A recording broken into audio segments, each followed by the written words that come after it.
Les difficultés des enfants adolescents. Maintenant, c'est à lui là que tu fais confiance. Et on parle des jeunes filles de 14, 12, à partir même de 12 ans. Hein? Ça commence à chercher l'amour maintenant dehors et pas dans la maison. Ça commence à chercher à plaire dehors, mais pas à la maison. Mais toi-même, tu es là, tu fais ton ménage, tu fais la nourriture, tu vas même à Carrefour faire les courses, tu remplis le frigo, tu essaies de donner de l'ordre dans la maison. Mais la tête de ton enfant, c'est dehors avec les autres. Parce que les autres lui montrent qu'elle est importante. Et je ne sais pas pourquoi, quand on est jeune, ce côté d'être validé par les autres, c'est comme si vraiment que Jésus-Christ a dit, yo, tu es arrivé, tu vas aller au paradis, vraiment, c'est toi qui es toi. Et ça change le discours de l'enfant avec ses parents. Parce que maintenant, ce que toi, en tant que parent, tu vas lui dire, ça n'a pas autant d'impact que les autres. C'est là où les enfants vont chercher à plaire aux autres et à faire des bêtises. Dominique Sony nous dit, la validation des autres compte plus pour les jeunes que celle des parents, malheureusement. Oui, c'est triste à dire, mais c'est vrai. Et ça commence comme ça. On n'a pas l'impression de se rendre compte, mais je vous dis, quand vous dites que vous avez, je sais pas comment mon enfant qui était obéissant, qui faisait pas de problème, il a commencé à changer, c'est la crise de la puberté, c'est wow, wow, wow. C'est un ensemble. Et c'est un ensemble qui va dehors et qui vient aussi de dedans. Tu vois? Mais si nous, on n'est pas à l'heure, je parle de nous, les parents, que ce soit maman, que ce soit papa, si on n'est pas attentif à notre enfant, on le voit pas. On ne le voit pas. Tu dis, ah, ta fille qui me portait des joggings ou qui était que à la maison, elle commence à sortir, elle commence à mettre de maquillage, elle sent bon même. C'est qu'elle a fait. Il y a des petits trucs comme ça. C'est pas que, ah, ma fille elle commence à comprendre, Dieu soit loué. Oh. Faut commencer à regarder. Aujourd'hui, les enfants, oui, ma mère, elle peut pas avoir mon code de mon portable. Il faut remettre les pendules à l'heure. Parce que l'enfant, tu vas avoir ton secret, ton jardin secret à un certain niveau. Mais quand tu ne payes pas les billes ici, tu n'as pas encore 18 ans. Je dois avoir accès pour toi, ta sécurité. C'est peut-être beaucoup ce que je vais dire. Parce que moi-même, je n'ai pas les... Enfin, si... enfin, je n'ai pas les codes de mes enfants, mais... You get me? So, mais je fais confiance par rapport à quoi? Par rapport à leur attitude. Parce que je viens du ghetto, wesh. Je sais c'est quoi les bails. Donc, on reconnaît quand l'enfant, il commence à changer. Les garçons comme les filles, c'est un peu différent. Je verrai quand ma fille est plus grande, mais comme j'ai été très bandite dans ma vie, je pourrais très bien reconnaître ça. Dominique nous dit, alors c'est parfois difficile d'être attentif à nos ados. Ils ont une intelligence émotionnelle précoce. Tu as tout à fait raison. Mais leur intelligence émotionnelle, elle vient quand même de la manière dont les autres à l'extérieur, dont leur comportement, ce que leur comportement émet à l'œil de l'extérieur, à l'œil des autres. C'est-à-dire, si je me mets de manière sexy, tout le monde va me dire que je suis belle. J'ai remarqué que quand je mets peut-être un OV, tout le monde me regarde, j'ai des envies ou finalement je deviens intéressante, importante. Ah, alors si je mets un top comme ça, j'aurai les yeux des autres. Alors je vais m'habiller comme ça. Premier changement. Deuxième changement, j'ai plus d'amis quand toutes mes copines, elles commencent à mettre du rouge à lèvres, elles commencent à sortir beaucoup. Alors je veux rester avec mes copines, alors je rentre dedans. Les copinages.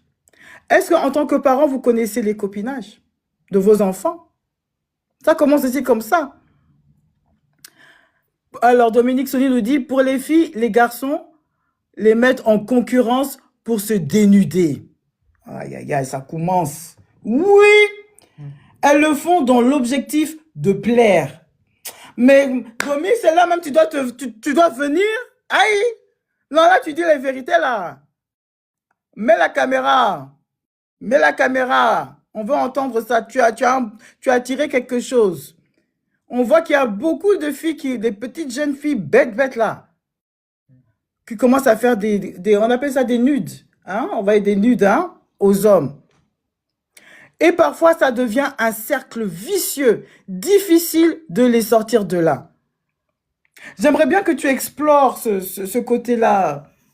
Parce que oui, je sais que les mamans vous écoutez et que vous reconnaissez aussi. Quand vous avez des jolies filles que vous avez mis au moins qui ressemblent à maman, qui photocopient direct de maman. Mais comme vous savez qu'elle est ceintée ou qu'elle est grande comme ça, elle est jolie comme ça, vous avez peur, mais vous ne connaissez pas ce qu'elle peut faire. Voilà, il y a un trait que tu as très... Oui, merci. Dès que tu sors du... OK, no problem. Mais, et ça pose problème. Parce que chez les filles, c'est plutôt à cause du regard des autres, je vais faire. Mais les autres, là, c'est des garçons qui vont utiliser la naïveté de nos filles. Oh! Qui vont utiliser la naïveté de nos enfants pour commettre des choses atroces. Combien de fois on a vu qu'il y a eu des filles, des jeunes filles qui ont été harcelées dans les réseaux sociaux parce qu'elles ont voulu faire plaisir à leurs copains. Elles ont fait un petit nude, c'est-à-dire montrer des parties étranges du corps. Maintenant, le garçon aussi, bête. Il ne faut pas dire tous les mots, sinon on va couper les lives déjà. Mais je dirais, le garçon aussi qui fait ce genre de choses, c'est un manque de maturité. On est d'accord. Mais lui aussi veut prouver, regardez elle, regarde ce qu'elle me fait, elle me kiffe, regarde. Ça commence comme ça. Donc, on a de l'autre côté une fille qui veut se faire aimer par les autres ou par son copain. Elle se voit peut-être dans le mariage. Si elle se permet de montrer quelques parties de son corps, elle va garder son copain. Et on a de l'autre côté ce même copain qui veut se faire valider auprès de ses potes pour montrer aux autres qu'il est aimé des femmes. Et regarde cette fille, elle est tellement fondée. Moi qu'elle me montrer ça. Et toi, tu vas rigoler, tu vas montrer ça à tes potos. Mais tu viens de... Et ces enfants, les deux manquent de maturité et créent des sauvages, mais... Un onomatopée de ça. Donc, l'un comme l'autre, vous n'êtes pas mature enough. Mais que font les parents? Les parents sont là. Les parents sont là. Personne n'est parfait. Nous tous, on va chercher l'argent pour nos enfants. Nous tous, on cherche, on veut le mieux. Bizarrement, même, on veut donner le meilleur à nos enfants. Je ne sais pas pourquoi, hein. Moi, nos parents, même, ils n'avaient pas ce besoin d'un an, il faut que je lui donne tout. Tu as un toit, tu as de quoi te vêtir, tu vas faire tes devoirs. Le reste, là, avoir des iPhones, avoir des consoles, des PS5, c'était pas leur problème. Si tu avais trop, même, c'est bon pour toi, mais c'est pas leur problème. Mais pour nous, si on ne donne pas ce genre de confort à nos enfants, on se culpabilise. L'enfant le reconnaît. Et c'est dans ça, il nous blague. Dominique nous dit, mais on leur fait croire qu'à 18 ans, tu peux vivre toutes les vies du monde. Alors qu'ils ne savent pas que le monde est un terrain glissant. 100% d'accord. 100% d'accord. Je vous invite, si vous avez des témoignages, si vous voulez partager votre ressenti, eh ben c'est maintenant. C'est maintenant que ça se passe. On vous donne l'occasion.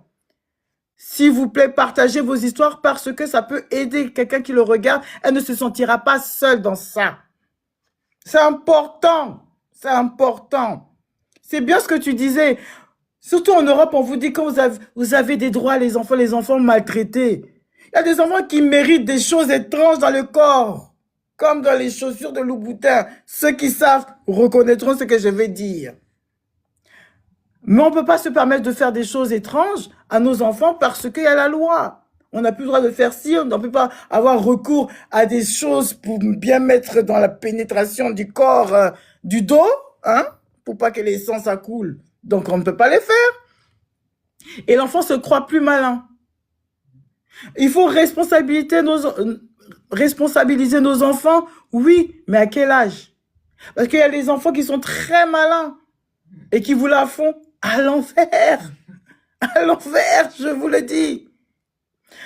Quand vous voyez déjà que vos enfants fréquentent des personnes étranges. Qu'est-ce que j'appelle des personnes étranges? Des personnes qui aiment des substances. Que lui, quand il vient chez toi jusqu'à 2 h du matin, il n'y a personne qui le cherche.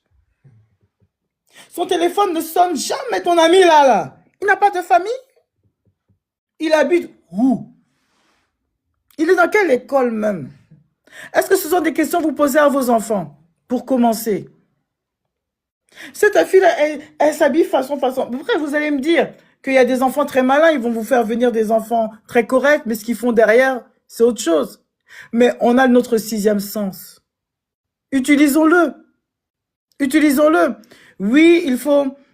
Dominique nous dit, même si vos enfants sont petits, cela va vous permettre de mieux les encadrer. Effectivement.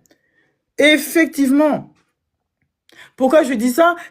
Pourquoi on vous dit ça? C'est parce qu'on essaie de faire un espèce de récapitulatif de tout ce genre de manipulation que les enfants peuvent nous faire. Tout genre de manipulation. À commencer par notre guilt, nous rendre coupables. J'ai pas de père. Tout le monde a un père ou je sais pas. Ils vont vous sortir des excuses à 2 balles. Et puis, bizarrement, ce jour-là, ça va vous faire mal dans le cœur. Mais c'est pas être sans cœur avec vos enfants. Comme je le disais au départ, si vous avez si vous avez encore la possibilité de parler au père de l'enfant pour qu'il soit plus actif dans la vie de votre enfant, faites-le. Comme ça, vous allez agir en unisson. Ce qu'il a fait de mal, tout le monde va savoir, tout le monde va procéder de la même manière pour le punir. C'est très important. Mais si vous voulez le faire tout seul, alors là, armez-vous de prière.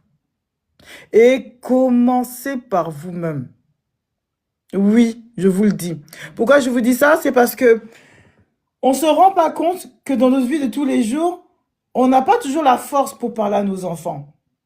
Maintenant, il faut savoir quel genre de parents on est. Je peux vous donner, moi, mon exemple. Moi, je suis une mère, franchement, une mère cool. C'est-à-dire que, bon, ben, j'ai pas l'impression d'avoir mon âge, mais je sais très bien quelle heure il est.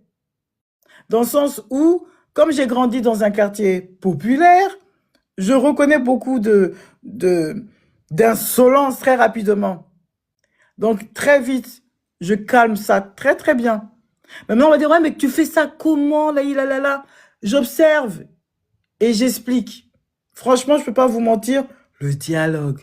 Il y a un dialogue, c'est pas un dialogue, on n'est pas des hein, mais un dialogue qui se fait sur l'instant T. Pas sur, oui, quand j'aurai le temps, tout à l'heure, je vais faire. Non, il faut pas laisser passer. Ton enfant, il rentre avec une jaquette que tu n'as jamais vue. Parce qu'on peut pas dire que non, il a trop d'habits. On connaît même les chaussettes de notre enfant, on peut le reconnaître. Donc, il faut pas se la faire à l'envers. L'enfant commence à rentrer à 1 heure tardive. Pourquoi il rentre? Oui, mais après, c'est dur parce que moi aussi, je travaille tard. Si tu travailles tard, ça veut dire si tu travailles tard, c'est-à-dire que tu rentres à 1 heure du matin ou des choses étranges, il faudra pas t'étonner des choses qui se passent. Si on a des enfants responsables, on peut se permettre après. Mais si on n'a pas des enfants responsables, nous sommes responsables. Alors, il y a des sacrifices. S'il faut qu'on mange parce que je ne peux pas travailler longtemps et qu'on doit manger du pain et du lait tous les jours, mais ça va me permettre d'être dans la maison pour vous surveiller, voilà, je vais le faire. Ça commence comme ça.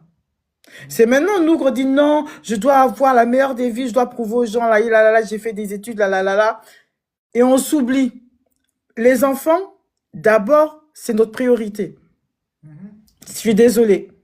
Ça fait peut-être mal à dire, c'est désolé. Mais après, il faut se dire aussi qu'on a tous...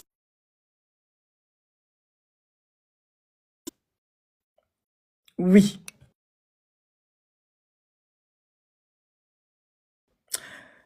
Tous le droit de faire des erreurs. Les erreurs nous permettent de changer. Et c'est très important. Quand je vous dis de changer, c'est-à-dire de se remettre en question. Les choses que vous n'avez pas eu le courage de le faire, on va le faire maintenant. Avec vos enfants, surtout si vous avez des filles. Parce qu'il y a des fois, je ne sais pas si vous êtes conscient,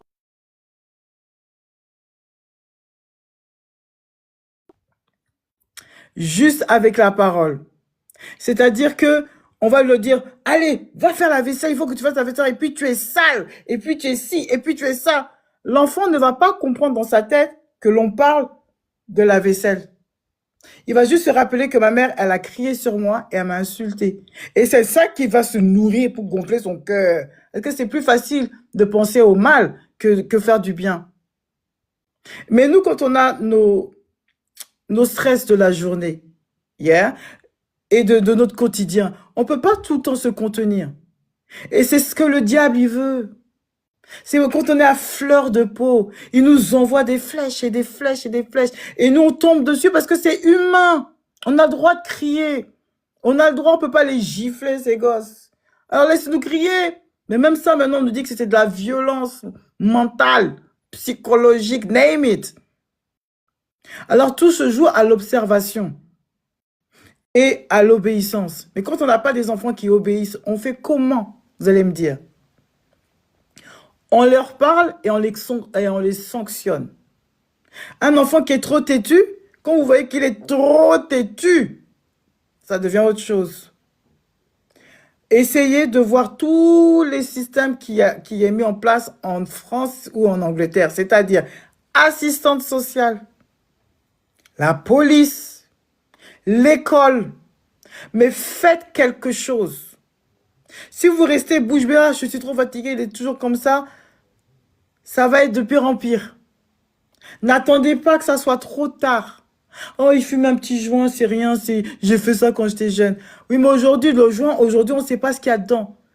Et fumer, ça enlève des choses dans le cerveau. C'est pas sain, sinon tout le monde le ferait. Regardez ses notes à l'école. Il n'est pas conscient, il n'aime pas ce qu'il fait. Ne le forcez plus à aller à l'école, mais forcez-le à trouver du travail et à être responsable. Il y a des gens qui deviennent riches, c'est pas avec des études, mais avec le travail, avec des idées, avec l'entrepreneuriat. Faites-le voyager pour qu'il voie autre chose. Soyez actifs dans sa vie. Pour les femmes, c'est différent. Il faut les accompagner. Il faut être un peu plus strict. Parce qu'une femme, quand elle est amoureuse, c'est comme un homme, elle oublie tout. C'est l'autre qui devient une priorité. Il faut les ramener à l'ordre avec un schedule, c'est-à-dire un timetable. Je sais pas trop. Comment on dit ça? Un emploi du temps. Où l'enfant a des corvées à faire. S'il les fait, il a droit à ça. Il peut sortir, il peut faire ci. Il faut trouver un compromis. Mais on ne peut pas tout accepter, surtout en fonction de l'âge. Il faut toujours ramener avec son comportement. C'est-à-dire que si tu as un bon comportement, tu auras droit à ça. Il faut savoir être souple, mais pas trop souple. C'est très délicat parce que ça va dépendre à tout à chacun et surtout à l'enfant. Quand je dis que oui, les mamans, on est un peu débordés et tout ça, on est débordés, oui. Mais on doit commencer aussi à se remettre en question. Parce qu'il y a des choses qui sont dans nos têtes qui ne devraient pas être une priorité. Oui, nous sommes des êtres humains, mais on a des enfants. Tu ne peux pas les laisser à un tel pour s'en occuper. Oh, il a 15 ans, c'est bon, il peut se gérer. Dans les 15 ans, il faut l'appeler. Il faut que ton enfant ne te répond pas. Quand tu l'appelles, ça, c'est des signes. C'est un grand signe. C'est pas normal. Il ne répond, quand tu es malade, il s'occupe pas de toi. À un petit âge, c'est pas normal. C'est un enfant qui rate les cours. Ça te dit rien, tu ne fais rien, ce n'est pas normal. Voilà pourquoi on remet toujours en cause les parents. Il faut avoir cette discussion avec l'enfant pour savoir ce qui se passe dans sa vie, son mal-être. Pourquoi ressent-il le besoin d'aller dehors? Il y a quelque chose à la maison qui n'a pas été géré. On doit mettre ça au clair. L'enfant, avec les parents, on doit marcher ensemble. C'est ça qui fait la famille. C'est ça qui va faire la famille. Il ne faut pas se laisser aller dans les problèmes et puis oublier nos enfants. Non, parce que c'est la relève. Avec nos enfants, on a moi je dis, on a notre relève. On a notre garantie. Mais tout n'est pas garanti, on le sait très bien. Si toi, la maman, tu acceptes que ton enfant deal, que ton enfant vende des choses, revient avec des choses illicites et tu fermes les yeux parce qu'il t'aide à payer tes factures, Eh ben, je suis désolée. C'est comme si tu participais à sa dérive. Ne viens pas te plaindre après que s'il va en prison. Oh, il faut couvrir mon enfant, ça reste mon enfant. Non. Ce sont des excuses. C'est intolérable. L'enfant, il fait des choses illicites, il faut stopper. Il faut avoir des principes. Il faut pas se laisser aller et dire la faute, s'accabler que oui, non, parce que j'ai pas de mari, j'ai pas de... Non, c'est faux. Il y a beaucoup de femmes seules qui ont fait des grands enfants, qui sont très successful. Ça sert à rien de toujours mettre la faute sur les hommes. Il y a des hommes qui sont là, qui vivent en couple, qui sont dans un vrai mariage. Mais les enfants partent quand même à la dérive. Tout ça, ça va dépendre que de nous. Se donner des excuses, c'est bien, mais des fois, on doit se remettre en question nous-mêmes. Qu'est-ce qu'on émet à nos enfants? C'est pas bien d'être un parent juste de décoration. Pour dire qu'il y a un adulte dans la maison et ça suffit. Est-ce que je joue avec mes enfants? Est-ce que je parle, on organise des choses? Ça fait longtemps que j'ai pas vu ses amis. Je dois m'asseoir. On doit faire des trucs ensemble. Faites, il faut avoir une coalition vraiment dans la maison avec ses enfants. Pour qu'ils sentent que vous les aimez au point que ça va les faire réfléchir. Dites-moi si je mens, hein? Dites-moi si j'ai tort. Ah oui. Dominique Sony, est-ce que tu as un mot à dire par rapport à ça? Oui? Oui. Ah oui, c'est vraiment ça, c'est vraiment ça la différence. Ce n'est pas normal de laisser des enfants vous mener comme ça au bout du nez. C'est pas normal. Pourquoi l'enfant va se permettre des choses et vous, vous êtes trop fatigué pour changer ça? C'est pas normal. Oui, Dominique. Oui, bon, bonsoir à tous. Je viens d'arriver. Merci. Je suis vraiment désolée. Alors, s'il y a trop de bruit, vous me faites signe parce que là, je me suis arrêtée dans un café. Merci beaucoup pour ce menu parce que si tu veux bien, Oui. on se dit, on est épargné, on gère. Nos ados sont pas comme les autres. Quand on voit des choses à la télé, on dit oui, elle a mal éduqué son enfant. Il a mal éduqué son enfant. Chez moi, le petit finit à 17h, il arrive. Mais pendant la récréation, est-ce que tu sais le film qu'il regarde ou qu'elle regarde? Avec ses amis. Avec ses amis. Pendant que tu es au travail, il connaît ton emploi du temps. Qui a des caméras à la maison pour savoir ce que son enfant fait à la maison? Donc, je voulais évoquer plusieurs points dont tu as déjà suffisamment parlé, mais je voulais rajouter une petite touche, tu vois. Les sujets parfois qui font que les ados et nous, les parents, on a souvent cette rupture-là. Ça vient parfois de la liberté et l'autonomie. Parfois, à un moment donné, on ne sait plus à quel moment, qu'est-ce qu'il faut leur interdire, qu'est-ce qu'il faut leur donner. Parce que nous sommes d'une autre époque. Nous, à notre époque, moi, je ne connais pas les nuits. Du haut de mes 42 ans, j'ai jamais envoyé même mon doigt à un homme. Donc, comment veux-tu parler de ça avec ton enfant si toi-même, tu l'as jamais vécu? Et si tu n'en parles pas avec l'enfant, et quand une copine va lui parler de ça ou un copain, elle se dira, tout le monde le fait, moi aussi, je peux le faire. Et tout à l'heure, tu as parlé de cette envie de validation que nos ados traînent. Deuxième chose, c'est souvent des sorties et des fréquentations. C'est ça aussi qui pousse les ados à dévier. Parce que les fréquentations de nos enfants, on ne les connaît pas. On ne peut pas les connaître. On n'a pas que ça à faire non plus. Et quand tu lui donnes la permission de sortir, par exemple, pour aller acheter du pain, mais en partant acheter du pain, il va te dire, maman, il y a eu la queue. Mais entre-temps, en 2 minutes, il a dû faire une bêtise que toi-même, tu n'aurais même pas pu imaginer. Et le vrai problème aussi qui casse quand même cette relation parent-ado, c'est aussi les enjeux du numérique et de la vie sociale. Nos enfants sont trop connectés. Comme des Rolls-Royce sur une voiture, ils ont trop de puissance. Leur mental, c'est comme une voiture de course. C'est-à-dire que leur cerveau va tellement vite avec les nouvelles technologies. Ils ont parfois des modèles qui suivent à la télé, qui sont des modèles qui n'ont aucun sens. Et surtout, on va se rendre compte que c'est difficile pour nous de dialoguer sur le monde de la connexion avec nos enfants. Parce que du moment où tu donnes un smartphone à ton enfant, sache que tu le mets sur un plateau où tu ne pourras plus suivre. Il aura ou elle aura toujours une longueur d'avance sur toi. Que tu le veuilles ou non, un enfant qui a un téléphone, un smartphone, c'est un danger comme entre les mains de nos enfants. C'est avec ça qu'ils peuvent prendre rendez-vous pour aller faire des bails sales. C'est avec ça qu'ils peuvent aller, quelqu'un lui dit va récupérer un petit truc là-bas, tu ramènes, on te donne 200 €. Tandis qu'à la maison, il n'a pas d'argent de poche parce que la maman est la seule à payer toutes les factures. Comment voulez-vous qu'on leur donne encore un peu plus d'argent de poche? Donc, en fait, on amène nos ados à aimer de l'argent facile. Et souvent, ce qui nous sépare aussi, c'est on ne se rend pas compte de la santé mentale de nos enfants. Le monde d'enfants, ils sont cruels entre eux. Surtout à l'école maternelle, à l'école primaire, où les enfants commencent à s'affirmer.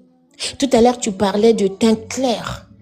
Toi qui étais avec ton joli teint ébène, et on dit que bon, tu n'es pas belle parce que l'autre qui est clair est On belle. m'appelait ardoise. Et voilà. Voilà des complexes qui ont poussé des femmes à se dépigmenter la peau parce que elles veulent répondre à un besoin qui est là, qui est de voir la femme claire. En fait, nos enfants ne font que répondre aux besoins que la société leur met devant. On veut des filles qui se dénudent, ben je me dénude. On veut des filles qui font les make-up avec des cils qui touchent la tête, et ben je fais des make-up qui touchent la tête. Ils ont besoin de validation. Mais comment toi, une maman seule, va être là à valider ton enfant, sachant que tu as toutes les factures de la maison sur ta tête, tu as tout sur ton énergie et tu n'as plus d'énergie pour avancer. C'est là le vrai problème. À quel moment tu trouves le temps pour s'occuper de la santé mentale de ton enfant? Parce qu'on est submergé, on doit travailler, on doit réparer la machine à laver, on doit faire le ménage, on doit remplacer les chaussettes des enfants, on doit faire ça, on doit faire ça. Et on est seul à faire le job de 2 personnes. On est seul à faire le job de tout un quartier. Parce qu'à l'époque en Afrique, un enfant était éduqué par tout le quartier. Tu faisais une bêtise, la maman de la copine t'attrape, elle te bastonne avant que la sienne te bastonne. Donc on était éduqués par un quartier. Ensuite, on peut être éduqué par papa et maman. Mais quand vous arrivez dans des familles monoparentales telles que les nôtres, ils sont éduqués que par nous. Souvent avec des pères absents psychologiquement. Parfois des pères qui peuvent donner un peu d'argent, mais ils ne sont pas là. C'est-à-dire que donc que toi, la maman, tu gères le gars, il lave les mains, il s'assoit, il croise les pieds et ça y est, la vie elle est belle. Mais je vous assure, nos ados ont besoin d'écoute. Mais à quel moment tu écoutes ton enfant? Tu rentres du travail, tu es écrasé par le poids du travail. Tu découvres qu'il y a une ampoule qui a refusé de s'allumer. Il faut que tu achètes l'ampoule. Et c'est là où ton ado a envie de te parler de ses sentiments, de son ressenti, de son mal-être. Mais tu vas trouver ces temps où? Dites-moi. Et ne croyez pas que